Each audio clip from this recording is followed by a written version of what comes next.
Assalamualaikum warahmatullahi wabarakatuh. Alhamdulillahirabbil alamin. Palawargi sadayana tiasa tepang dangu deui sareng emang dina acara Mang Dongengkeun. Urang mulangkeun katineng ku mangrupi dongeng Sunda anu kapungkur. Palawargi sadayana hapunten pisan emang ye nembe deui midangkeun dongeng nya tiasa deui Mang Dongengkeun. Kumargi kamari-kamari teh seueur pisan wagelana, aduh nyuhunkeun dihapunten nya ka palawargi janten gantung dangueun. Hapunten pisan. Tah ayeuna emang atos tiasa rineh deui, alhamdulillah tiasa Mang Dongengkeun deui. Seperti biasa lalakon anu nuju di padar ku Mang teh nyata hanca anu nuju di padar ku Mang hanca dina carios Si Buntung Jago Tutugan karangana Bapak S. Sukandar anu disalin deui ku Bun Bunyamin. Palawargi sadayana tina ngadangukeunana ieu dongeng mudah-mudahan urang tiasa nyanak sasieun sabeunyeurna anu sarae nya palawargi. Keun nu arawon mah urang kantunkeun ulah diemut-emut piconteun urang yen kalakuan anu awon teh nyaeta teu kengeng dilakonan. Palawargi sadayana mudah-mudahan ieu dongeng teh sing janten panglipur kana kalbu, sing janten pangbeberah kana manah, sing janten imun kana salira, anu nuju teu damang oge muga sing janten lanong. Amin ya palawargi. Mangga atuh supados teu nyangkolong teuing kana waktos palawargi. Urang teraskeun wae kumaha cucungna ieu lalakon Si Buntung Jago Tutugan saterasna. Mangga prung sakedap palawargi Mang bade ngahaturkeun rebu-rebu nuhun kanu atos subscribe Mang, subrik Mang, sareng anu parantos ngomen ka Mang. Mudah-mudahan Mang ieu channel Mang sing aya dina kamajengan saterasna. Atuh ku Mang oge diantos saran sareng kritikna ka Mang kedah kumaha-kumahana mangga diantos. Kritikan ti palawargi pasti diestokeun pisan ku Mang. Sumuhun. Mangga supados teu nyangkolong ting kana waktos. Prung kaparayun sadayana Si Buntung Jago Tutugan.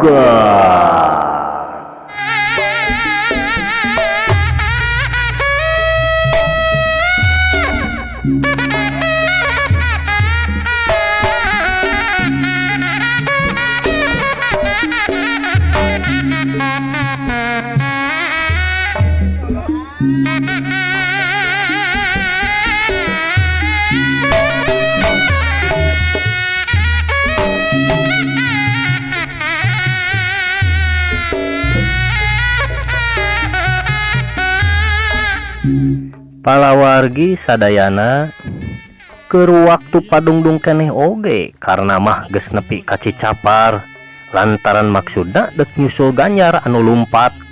Mangsa gumilar ngurunyung teh pikeun manehna mah mangrupa hiji kasempatan lantaran cek pamikirna pasti di imah gumilar teh eueuh sasaha iwati Ganjar.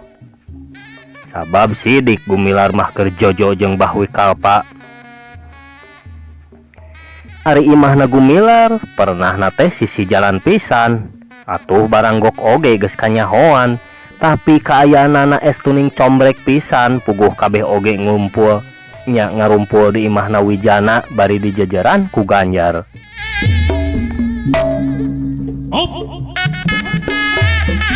Sabot karena keur lahaloho bari sasalingkeran tenan kaayaan didinya Ari gebeg teh hatena ngakebeg lantaran aya nu ngagero nyebut-nyebut ngaranna. Mata kagetna teh eta dina pok-pokanana teh bet ngagunakeun ngaran manehna baheula. Ngakentak karena ngareret ari breh teh nya leuwih matak ngagebeg. Tetela aya nu ngajega ngawaskeun.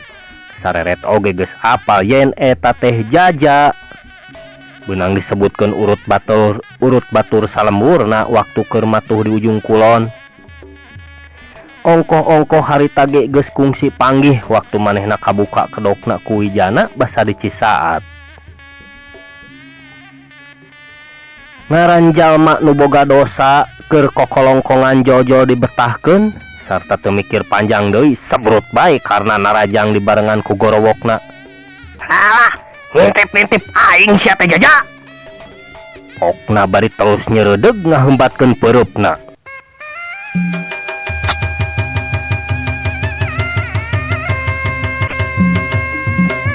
Puguh si laing naon perluna untap intip ka tempat batur.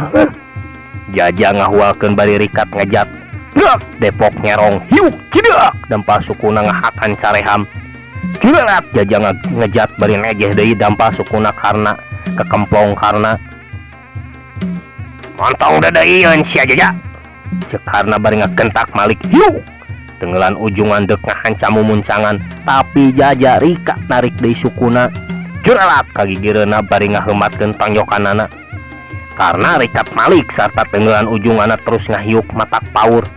Hiuk, pos, ngahanca angin lantaran sakicep Jaja ngagilakeun badana.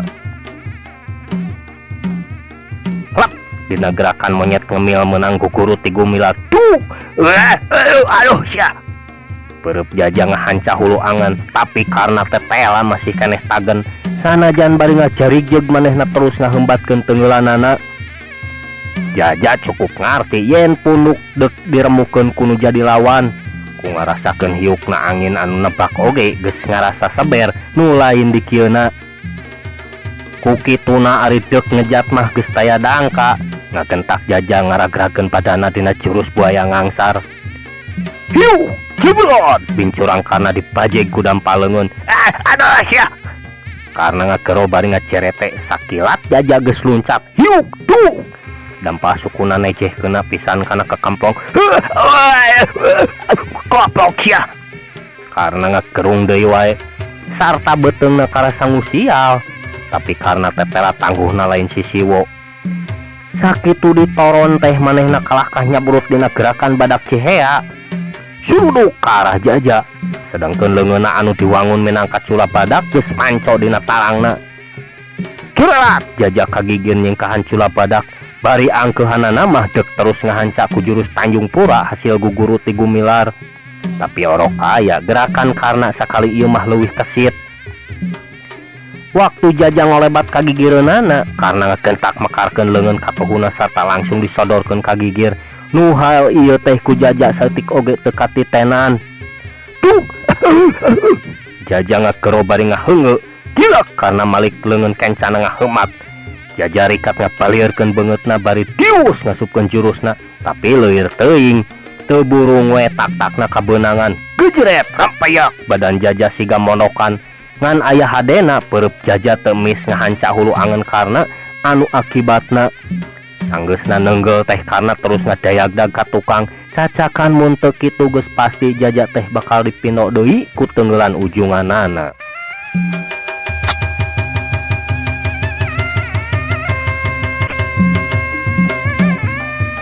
Modal si ayeuna mah Jaja. Karena sanggeusna bisa ngajaga kasaimbangan badana ngakentak luncat bari ngaheumatkeun deui tenggelan ujunganana. Orok kaya Jaja anu ayeuna mah daya kakuatanna beunang disebutkeun geus aya ti 40na lamun dibandingkeun jeung samemeh guguru ka gumilar. Barang mireungeuh gerakan karena anu bener-bener rek ngabinasakeun ngakentak ngaragrakeun awakna bengkal kagigir dina gerakan korentel monyet.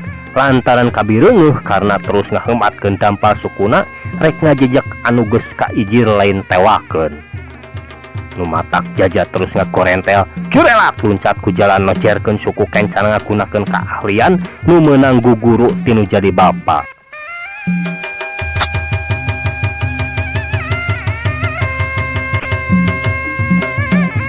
montong loncatan si Jaja.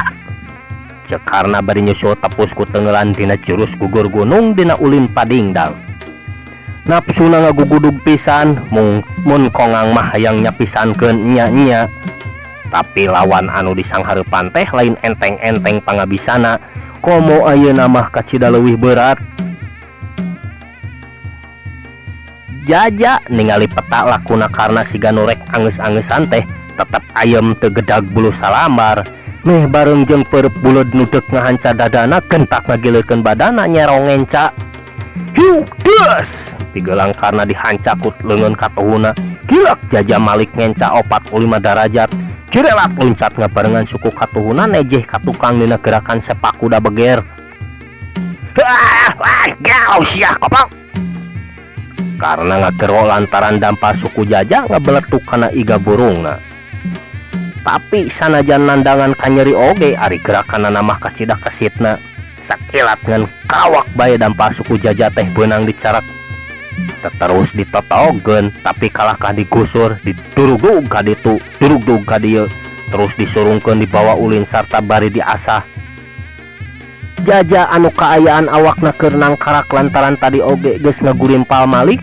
Sabrehan mah meneh siga nu geus taya daya pisan digusur ka ditu ka dieu sedengkeun sukuna ukurna paksa beulah. Tapi sanyana mah manehna keur ngumpulkeun daya kakuatan.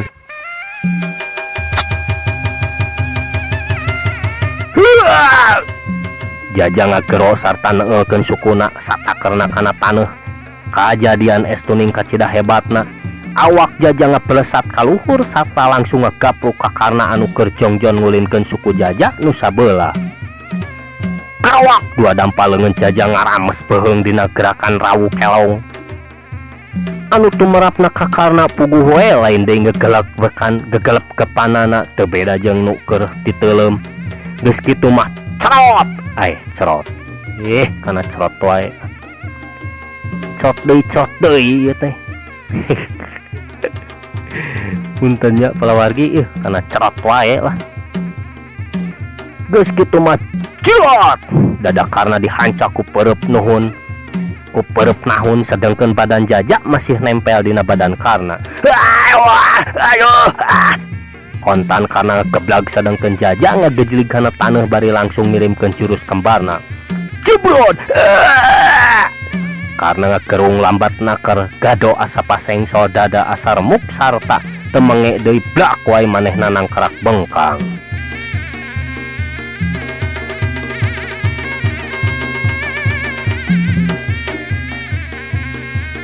Tapi tetela karena teh kuatna lain hampas-hampaseun. Hari kita keneh oge manehna ngagentak ngagurinjal hudang sarta teu antap parah deui ari seak burung bang bae lumpat teu sirikna notog-notogkeun maneh. Parahnya si karna palawargi ngabarang bang sugan terek narajang deui. Wah yo medok deui we sia jurig. Puntennya palawargi emang ya keheul. Nggak kurang keras keur. Keur mah geus taya untupan deui pikeun ngalawan Jaja katurug ngarasa hariwang deui. Sok sieun kacarak hurup hirup-hirup lantaran urang lembur geus mimiti ting torojol nyalampeurkeun. Ongkoh deui pang-pang nama sok sieun kaburu datang Gumilar jeung Wijana. Lamun bah Wikalpa bisa dielehkeun teh geus pasti Gumilar jeung Wijana teh pating torojol barali.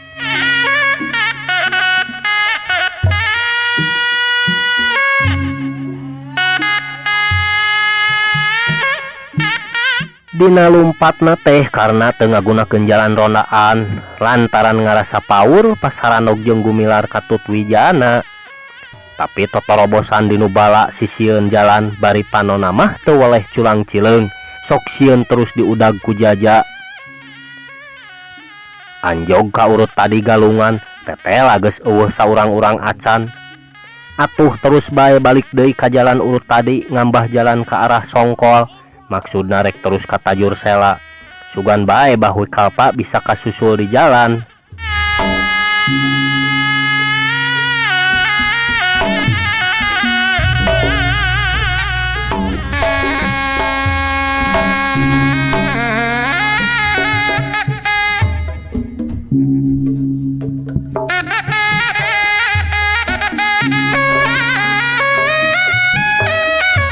Palawargi urang kocapkeun Andi jeung Ki Jantra. Sanggeusna nepi ka jalan gede teh terus bae ngambah jalan jajahan anu berasna kalembur PR. Cacakan lamun mapai jalan aspal mah ulah-ulah bakal katempoeun ku Pamajid. Lantaran waktu Andi mentas teh Pamajid keur ngalenghoy di palebah kampung Pandai. Tapi dasar ulah dipanggihkeun di dinya, Pamajid sanggeus mapai-mapai jalan gede teh beras bae kalembur sadang. Lempangna nyalse teu gurung gusuh puguh sasatna aya nu keur diteangan. Ku kituna teh teu weleh bari luak liuk, teu sirikna unggal jalma nu papanggih ku manehna teu weleh direretan. Mun seug panggih teh jeung mursan, moal ieu pangling kana rupana ongkoh deui aya cirina nyaeta ceulina rawing sabelah lantaran urut dicakar monyet. Sedengkeun Andi jeung Ki Jantra terus ngabeng beos teu mapai-mapai jalan kampung nu maksudna teh nyingkahan jalma-jalma lantaran bisi karaget mireungeuh kaayaan Ki Jantra anu tak-takna di bengker sarta getih masih terus merebay maseuhan bengkerna. Atuh sumawona bajuna mah sanajan geus diberesihan oge tetep bae kalotor ku getih. Anjog ka Tanjung Pura jalanna malibir sarta leungeun buntungna disesepkeun kana sela-sela sarungna bisi aya nu nangenan lantaran lamun katempoeun teh geus tangtu loba nu nguah ngaeh. Itu ieu pada nanya lantaran salembur eta mah taya nu bireuk ka manehna nu disohorkeun si buntung jago tutugan.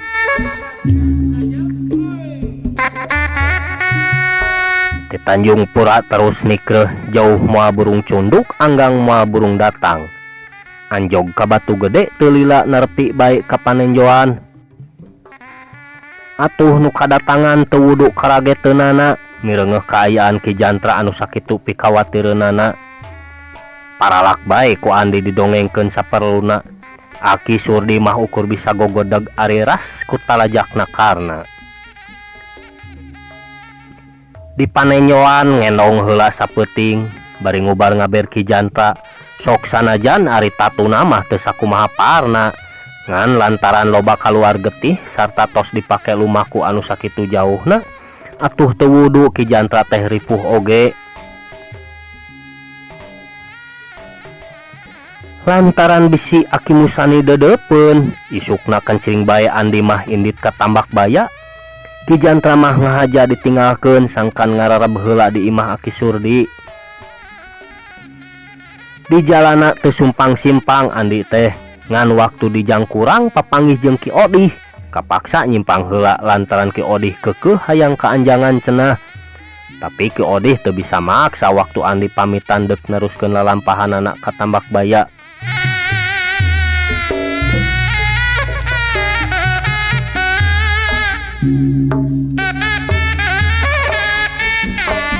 Iya, tepuk tangan. Atur nuhun ka pendulur di Majalaya anu parantos ngajejeran Raja katanya.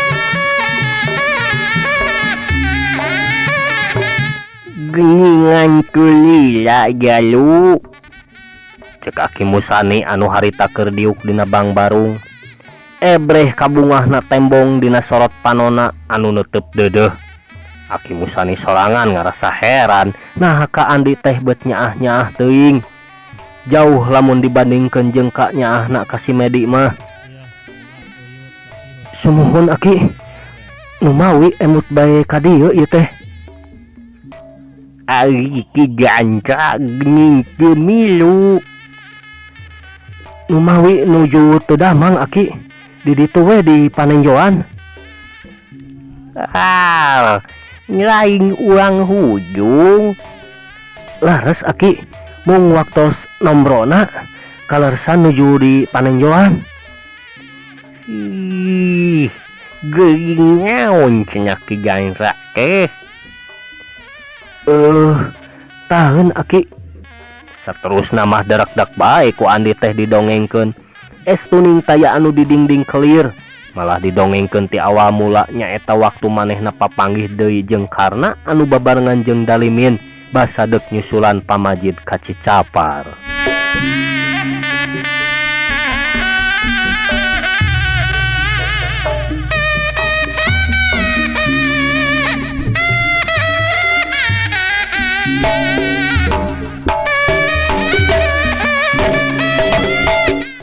Ay gutan. Ay kiduma anji ke ngabohong atuh ka akinya. Ay bebega mah dekat si pancal. Tapi buktinya kalau ngebing beos kata Dulcela gening. Tepisan-pisan aki leres abdi teh ka Cipancar heula. Namun sadongkapna ka ditu abdi teh bet ngabogaan rasa penasaran. Naon margina karena aya di dinya. Atuh teras we dibujeng ka Tajur Sela. Mung kaleresan we penak di jalan aki. Nya kaharti ari kitu mah. Ari edan ngaran Wikalpa teh hebatnya kumaha anji. Nyaha bener kitu ngarasa teu tahan kumanehna jalu. Sanes aki, sanes teu kiat abdi teh. Mung abot ngayonanana sareng abdi teh ngaraos hariwang kana keselamatan Ki Jantra aki. Kitunya memang alus tindakan hidup kitu teh jalu. Ngan raja teh panudunya teh nyaha perkara kitu-kitu bae menyeji gegedekeun. Cepupugu ngadon los-los nujulan kata Dulcela. Sawawe jengah ajannya ngandiributan atuh ani. Aki Musani saterusna jiga nu ngawawaleh. Boa teuing karena ayana didinya teh boga maksud anu sejen aki. Namun punten aki, abdi mah gaduh sangkaan kitu soteh margi tos natrat jalana. Antawis karena sareng kula wedekna Pagumilar. Mung kabujeng pasaran og sareng abdi. Kawuwuhna teh kaleresan dalimin ku abdi tiasa diragrageun. Nya anjeunna nyaluuh ka Bahwi Kalpa. Memang tujala gitu mah tindakan maneh teh anji.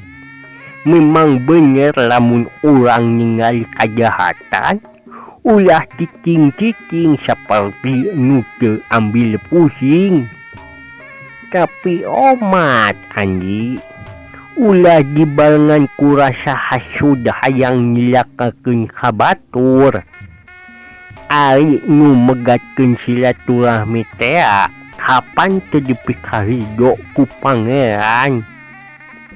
Malah aya rengkolna dina Al-Qur'an anu kurang leuwih uninya kieu. Saestunya kabeh manusia bakal rugi. Iwati anu tetep ngamumule hubungan anu hade jeung Gusti Allah katut jeung papada manusia. Kaharti anji. Kahartos aki, kahartos. Kah ayeuna lamun dihubungkeun jeung talajak ngakarna anu model kitu memang urang kudu singkil lepikeun ngabasminya. Oge teu munyajabah lamun urang kudu ambek oge. Lantaran pijauh junjunan urang sadayana Kanjeng Nabi Muhammad sallallahu alaihi wasallam. Sing sahaja lemah anu ngambek tapi teu melengah dina tempatnya eta teh iblis ngaranna. Agawa anu jijing dina guduna atawa melengahnya kudu ambak. Eta mah kalde tah sakitu we heula. Andi teu nembalan manehna ukur ngaluk tungkul ngaregepkeun sakabeh ucapan Aki Musani. Eda geui perkara hidup boboleh ku Bahwi Kalpa teu nyaon anji. Lantaran manusia mah kabeh oge taya nu unggul. Jeung deui anji lantaran kebenaran Ki Jantra gergering. Ongko deui syaratnya di panjenengan teh di panganjangan lain lemburna sorangan. Gugitunya ijukan mah baturan we heula ku hijab. Jameun kawaninya teh ukur ka hijab Ki Jantra mah. Mangga Aki, piwajangna bade diestokeun pisan. Pamugi abdi tiasa ngajalankeunana. Yuk gue ya lu ari katarima mah pugu pangaboga Aki mah lain uang lain barang, tapi ukur papata sajeureun sabenereun. Sumuhun Aki, ditampi teu dihandap-handap kalihna enjing teh abdi kedah kapanenjoan heula Aki. Nya baturan heula Ki Jantra. Da engke gimana geus cager mah jeuk dibawa-bawa sakalian ka dieu. Mangga Aki.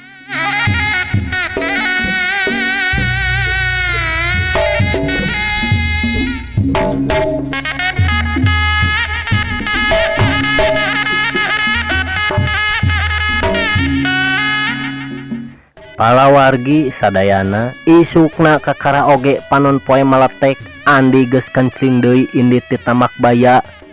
Nepi ka kadungora nyimpang heula ka Madtasim. Beres ngebrehkeun ka sono bral deui ngambah jalan torobosan anu brasna ka Pasir Banteng. Kabenerana teh poe eta aya nu keur ngadu hayam di Pasir Banteng. Tadi namah andi teh dek mengko sejak lalajo heula. Tapi dipikir deui taya paedahna, ongkohna deui geus hayang buru-buru nempok Ki Jantra. Atuh gidig bae nuluykeun deui lemahkuna semu rusuh. Nah, atuh barang geus anggang ti lembur. Persis waktu mengko anak gok teh Pasaranog jeung Bahrowi, Sudinta katut Ardasim. Uguh we ari gok ari kurubug teh nu tiluan sarta rarikat laluncatan kanu bala kencaeun jalan. Bahrowi, ulah lompat deuleu. Andi ngagorowok bari kentak luncat ngudag. Tapi Bahrowi jeung baturna ting serebet bae lumpat di nu bala. Teu beda ti Bagong anu susuruduk manggih ka sieun. Lumpatna Bahrowi teu beda ti anu diudag ku lodaya kalaparan. Gigis miris seber keder anu lain di kieuna. Cek paribasana tunggu dirarud catang dirumpak teh sanyana. Sudinta katut Ardasim nya kitu keneh teu sirik naraclang teu beda ti peucang anu kagaruwahkeun ku nu deuk nakuk punuk. Lumpatna teh geus teu ningali tincakeun, sagala ditubruk sagala dirumpak teh estuning sanyana. Sanajan dina hatena mah geus kajudi lamun andi teh ukur deuk newak Bahrowi wungkul tina soal paehna bapana. Tapi da maranehanana oge pada ulu biung tangtu bae bakal kacepretan mamalana. Paribasa kaciwit kulit kabawa daging.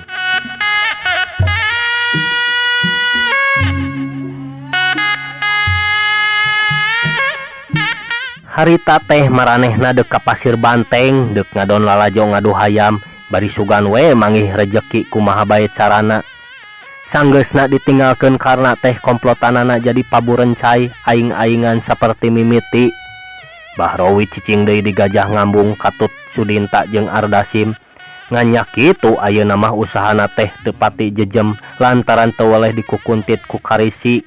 Ditutur-tutur ku Kapaur, diudag-udag ku Kahariwang, sok sieun Bantrok jeung Andi anu memang aya karepna rek males pati. Ari ayeuna kalawan teu kanyahoan Pasaranog pisan dina palebah tikungan, ngan untungna masih kaburu ngecat kanu bala.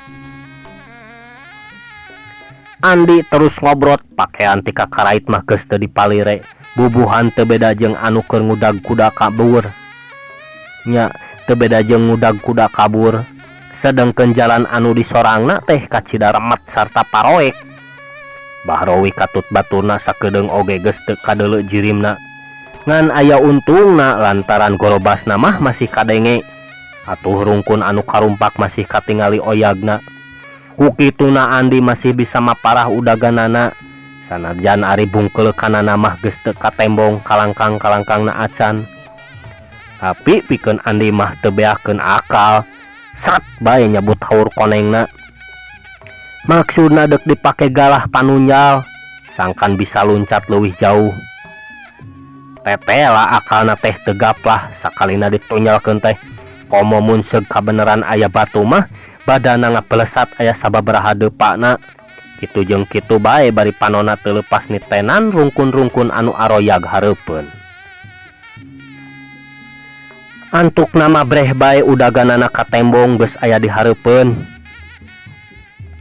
Bahrowi, sanajan lompat ka tungtung langit, ku kaula mah burung di udag sia. Cek Andi bari terus jejorelatan ku jalan nunjal-nunjalkeun haur konengna. Puguh we tumerapna ka Bahrowi lain deui ngaranjugna, bari hate mah kacida ngarasa kagetna. Naha Andi teh bet jol-jol geus aya tukangeunana. Hayo, dek lompat ka mana deui Bahrowi? Palawargi sadayana Andi sakali nunjalkeun haur konengna manehna ngapelesat dina kacepatan anu luar biasa sarta geus hasil bisa miheulaan Bahrowi. Oge waktu badana keur ngalayang luhureunana sakila cuku kencana ditejehkeun ka handap persih pisan kana sirahna Bahrowi. Bahrowi ngakero bari badana langsung ngagedebut. Koejat manehna hudang sarta paparahna mah rek terus ngabelanjang lumpat deui. Tapi leuwih-leuwih ngarasa reuasna lantaran Andi geus ngajega hareupeunana. Sedangkeun Sudinta jeung Ardasim oge teu bisa kabat lompatna, malahan maranehna oge blag-blug lalabuh. Sudinta beunang ditahan ku leungeun puntung sedangkeun Ardasim dihadang ku haur koneng. Nu ngajadikeun maranehna brak-bruk lantaran katahan ku hiji kakuatan anu kacida hebatna. Hayo, Bahrowi, ulah jejerih kitu deuleu. Nah, Andi geus poho deui ka bapa kaula jeung kana leungeun kaula ieu. Cek Andi bari ngacungkeun leungeun puntungna. Bahrowi anu memang ngandung kasieun nu pohara ari geus kasadekeun kitu mah jadi nekad teu beda ti bagong mogok. Sarta manehna teu ngalobakeun deui pamolah sat bae mesat bedogna sarta langsung disabetkeun ka Andi. Mungkin bapa mola si Andi. Padahal siya ku aing, goblok, hayo, bisa, Ardasim, kalapuk dulu, babangok si pungkung kesya. Bahrowi saterusna marentah kanu duaan sedangkeun bedogna geus ngahiuk rek meulahkeun sira. Kelanan Bahrowi. Andi bari nyabetkeun haur konengna, tang, bedog Bahrowi ditagkis. Sabar heula Bahrowi, kaula deuk nanya. Nah, bedog eta anu dipake nalasan bapa kaula sarta ngabuntungan leungeun kaula teh? Oh ya, buntung kaya capek siya buntung. Memang iya dulu. Malah ayeuna oge dek dipake ngabuntungan beung siya kotok. Bahrowi bener-bener jadi nekad lantaran cek pamikirna sanajan sumerah oge bakal tetap menang mamala. Lumatak manehna kajeun teuing tutumpuran lantaran paeh mah ukur sakali. Engke paeh ayeuna piraku ariku dikarepuk mah moal bisa salamet. Heug ari kitu mah atuh.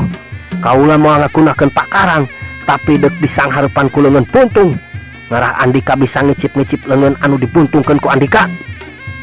Andi nyaritana bari ngahehe. Bos haur konengna dibesesepkeun deui kana lebah cangkengna. Coba we Andi gunakeun sia goblok. Paling-paling ayeuna mah semetak-tak deui buntung-buntunganna teh. Supaya rada pantes kitu tah. Bahrowi ngagerohan daruan bari nyabetkeun pedogna. Sudinta katut Ardasim teu tingaleun maranehanana pabarengan ngahembatkeun pedog-bedogna. Andi anu ngabogaan gerakan anu kacida lingasna sakilat ngareundeuk kolebat badana ngapelesat ka katuhu dina gerakan cacar bolang. Cerak, cerak, cerak. Tilu bedog secara patutur-tutur beunang dihanca ku leungeun buntungna. Gilak Andi nyerong ngencang barengan dampal suku katuhu dina gerakan walang sungsang. jebrod temis deui ngahanca beuteng Ardasim anu aya di kencaeun Bahrawi. Gebut wae badana nangkarak pengkang sarta bedogna meceng kageweungkeun. Jeung Andi luncat ka kencaeun Bahrawi sedeng leungeun buntungna geus nyuruntul deuk ngahanca careham. Tapi Bahrawi ngakentak malikna tuhu bari narik suku kencana ka tukang, sedengkeun bedogna terus ngahiuk bener-bener rek ngebuntungan tak-tak. Gurunya Ardasim hudang nu angkeuhanana mah deuk ngarontok badan Andi anu posisina geus ngerong ngenca nyang hareup ka Bahrawi. Hiuk cerak bedog Bahrawi beunang deui di papag ku leungeun buntung. Heak duk. Kadenge sora nu ngakeduk disusul ku nu ngagerung mana horeng Ardasim anu nyampek di tukangeun belah katuhu. Beunang dihajar ku pereup katuhu dina gerakan malang putung. Blak wae Ardasim nangkarak pengkang deui bari kokosehan. Sedengkeun beungeutna ditutup ku dua dampal leungeun lantaran ngadadak harita keneh jam momom teu beda tinu diseureud engang. Rasa maneh kuat ditejeh ku Andi teu nanaon. Hayo make aya angkeuhan hayang ngarontok ngabongohan. Padahal gerakan walang sungsang tadi teh teu ngagunakeun tanaga nu sapinuhna, lantaran Andi saeutik oge taya maksud deuk ngabinasa kanu sejen. Maksud utamana ditujukeun ka Bahrawi anu geus dianggap musuh kabuyutanana. Bareng jeung ngakibegna badan Bahrawi ka belah katuhu gigireunana lantaran kasurungkeun ku tanaga leungeun buntung anu ngahanca kana bedogna. Sudinta nyuruntul ti hareup bari bedogna geus ngahiuk ti luhur. Andi ngakentak ngalepkeun badana dibarengan ngangsodkeun suku kenca nu terus disusul ku ngangsodna suku katuhu ka hareup. Duk! Benturan leungeun buntung kana iga burung Bahrawi disusul ku ngahejeuna. Disusul ku nu ngahejeun. Heat geduk! Tengeulan kepang Andi anu ngaheat kana pigelang leungeun Sudinta anu keur nyepeng bedog. Disusul ku nu ngahanyu lantaran beuteng Sudinta dijegjeg ku dampal suku belah katuhu. Brak! Sudinta nangkarak pengkang sedengkeun Andi ngakentak alik ngenca bari natawkeun deui leungeun buntungna. Nu maksudna deuk ngahanca deui Bahrawi nu harita keur babangkieunan bari nutup tulang iga anu tadi dipentur ku leungeun buntung. Tapi Andi ngadadak narik deui leungeun buntungna sanajan teu kareret tapi kumanehna karasa hiukna angin nu nyamber kana sukuna. Kukituna bareng jeung ngagagalna. Kukituna bareng jeung ngagagalkeun panarajangna ka Bahrawi, Andi ngakentak ngacorelat dina gerakan panggalmuih dina wujud bulan sapasi. Cok tukangeun Ardasim tetela keur ngahembatkeun bedogna ka hareup dari posisi badana ngareundeuk ka handap. Kawasna waktu geus leler ka nyeri, Ardasim ngakentak nyokot deui bedogna sarta langsung disabetkeun kana suku Andi anu keur nonggongan ka manehna. Ningka Ardasim, cek Andi baring nacongkeun sukuna kana bobokongna Ardasim. Puguh we keur mah manehna teh kaget lantaran sasarana ngaleungit. Bari teu kanyahoan ka mana leosna, katurug nyaho-nyaho aya nu ngapeletuk kana bobokongna anu karasana matak nyeri bari ngandung tanaga anu kacidarosana.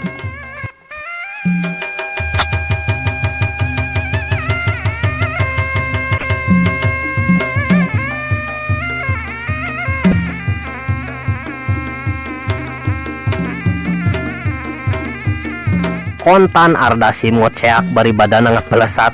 Nusa terus najungkir jumpalik aseupan nembragan rungkun-rungkun saliara. Nu antukna Ardasim nyongkoyot bari gegerungan taya harepan deui pikeun maju. Geus kitu corelat deui Andi neruskeun panarajangna ka Bahrawi anu tadi digagalkeun. Tapi ayeuna mah Bahrawi geus bisa meta deui ngakentak manehna ngakilek ka katuhu bari nigaskeun bedogna kana beuheung. Andi rikat ngagiwar ngenca bari nyabetkeun leungeun buntungna sedengkeun Sudinta anu tadi nangkarak bengkang kentak hudang sarta langsung nyabetkeun babajeg lantaran posisi manehna harita keur tepak deku. Andi ringeus kana bahaya nu datangna ti tukang bari teu ngarobah gerakan leungeun buntungna sakilat Andi luncat dina gerakan angin puyuh pangleler ti Aki Musani anu akibatna kacida hebat. Nya kacida hebatna oge. Cerak meletok bae bedog Bahrawi nepi ka potong dihanca leungeun buntung. Heat cidak gerakan walang sungsang nu diwangun ku dampal suku katuhu ngahanca careham Sudinta. Awowong Sudinta teu beda ti anjing babaung lantaran kontan carehamna bengo sarta kaayaan banget ngadadak gentel akibat dihancak ku ajian semu gunting. Memang harita Andi kapaksa ngayakeun tindakan anu matak ngabahayakeun lantaran ku geus ngarasa pusing hayang geura newak Bahrowi nu ti tadi gagal jeung gagal wae anu sasatna dirintangan wae ku Sudinta jeung Ardasim. Bahrowi lain deui ngaranjugna barang ningali bedogna ngapeletok potong dan tak parah deui kalawang bae ditengorkeun ka Andi nu kaayaan badana rek ngagejlig nincak taneuh. Andi rikat ngapalirkeun beungeutna bedog nungan karisa potong deui teh dilepas ka gigireun Andi leuwih cilaka deui pikeun Sudinta nu harita keur ngagigeg deui ragrag sarta teu anta parah deui belentrang bae bedog nu karisa potong jeung perahna teh meuni meneran pisan seseukeutna ngahakan tarang. Sudinta teu kadenge ngoceak saeutik oge sanajan tarangna nepi ka nyengled sarta getihna langsung ngurucur lantaran sasatna keur dina kaayaan teu sadar akibat carehamna nu nyengsol bari huntuna muruluk maruragan sarta dina ngagedebutna teh terus ngusek teu kecet-kecet. Hayo ayeuna mah urang ijen patutunggalan ngadu wawasen Barwi. Andi ngasongkeun panangtang ka Bahrowi anu sasat bapak kukutna sarta sakaligus nu jadi guruna. Sanajan kitu teu jadi matak pugag pikeun ngayakeun balitungan rebutan nyawa begalan pati demi arwah bapana nu kumanehna geus dijangjian rek males kanyeri kanu geus nandasa sarta mateni bapana sakaligus nu ngabuntungan leungeun manehna. Bahrowi anu ayeuna geus lemor sakecap oge teu nemalan ari lain panonna mah nu hirup paur kapalingan nya paur kapalingan kudu jadi lawan bari aya sari-sari jiga nu deuk lumpat puguh hatena mah geus ngarasa gigis miris teu sangka bakal kieu jadina. Budak buntung nu baheula dikukut sarta diwarah dijejelan ku pangabisa teh geus gede mah horeng jadi maung lodaya anu deuk ngarekeb ka manehanana. Lantaran kabuktian bapana teh anu kumanehna baheula dibegal peuting-peuting di lebah tutugan pudunan leuweung tiis. Nah kalaka ngabigeg Barwi. Nah geus katempo lawang naraka nu deuk dieusian ku Andika. Andi nyarita deui lantaran kabireungeuh Bahrowi ngadon ngajentul di tang-tang teh teu kecet-kecet. Wih, mungkin sama siap untung. Paling oke siap itu kan bapak siap kena akak koplok. Palawargi sadayana antukna Bahrowi kahudang amarahna sabrut bae narajang bari kaayaan hate poek ngebabi buta. Andi ngegentak ngawangun gerakan tapak jalak plos. Timpugan Bahrowi ngeplos dikepeskeun ku leungeun buntung. Hiuk hiuk leungeun buntung saterusna ngapabuk careham. Hiuk cerot cerot deui jot maksud teh jot disusul ku tonyokan leungeun katuhu Andi mindo kana carehamna. Bahrowi ngagerung tapi gerakanna mah teu kandeg manehna ngagentak luncat ka katuhun Andi bari negehkeun suku katuhuna. Andi ukur ngarempodkeun awakna bari ngagerakeun leungeun katuhuna tuk mumuncangan Bahrowi dihajar ku jurus malang putung. Bahrowi ngagentak ngejetkeun sukuna curelat katukangeun Andi bari ngaheumatkeun peureupna deuk ninggang sirah. Andi ukur ngareundek bari narik suku katuhuna ka tukang. Sedang siku katuhu geus manco bari ditarik ka tukang. Plos tonjokan Bahrowi poos. Bareng jeung eta manehna geus ngagero deui lantaran teu kanyahoan. Suku Andi geus ngageduk kana hulu angan. Gilak balik 80 derajat hiuk leungeun buntung ngatius nyasar careham. Tapi Bahrowi cukup surti karena bahaya manehna luncat ka belah katuhu bari ngajejekeun sukuna ngala iga burung.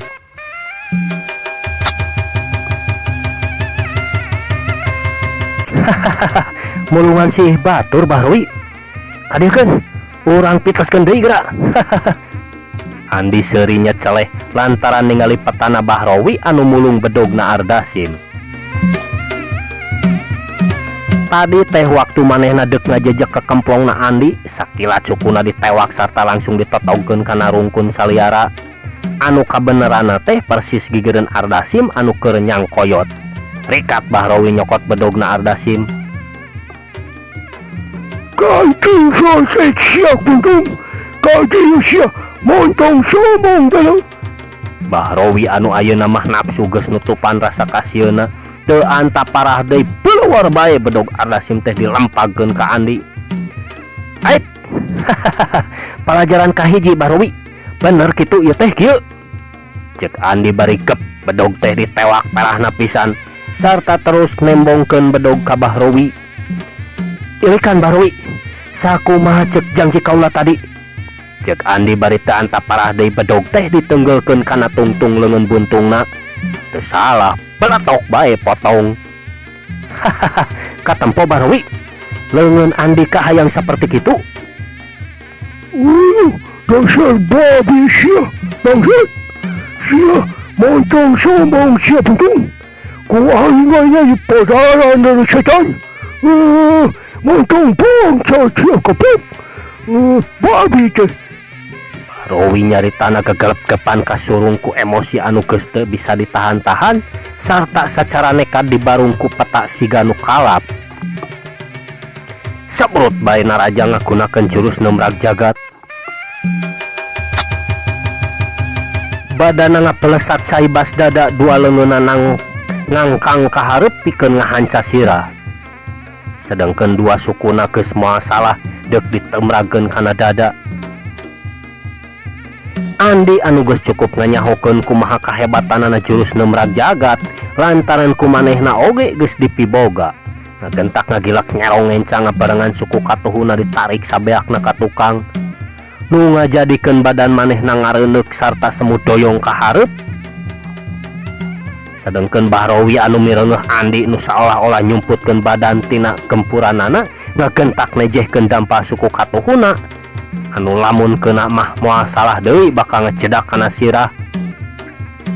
Orokaya memangna Andi oge geus surti manehna ngagentak ngadengdekeun badana ka kenca bari jeung ngaheatkeun leungeun katuhuna. Cedak tenggelan kepang ngahanca kana babajeg. Bahrowi ngakero bari ngajatkeun sukuna.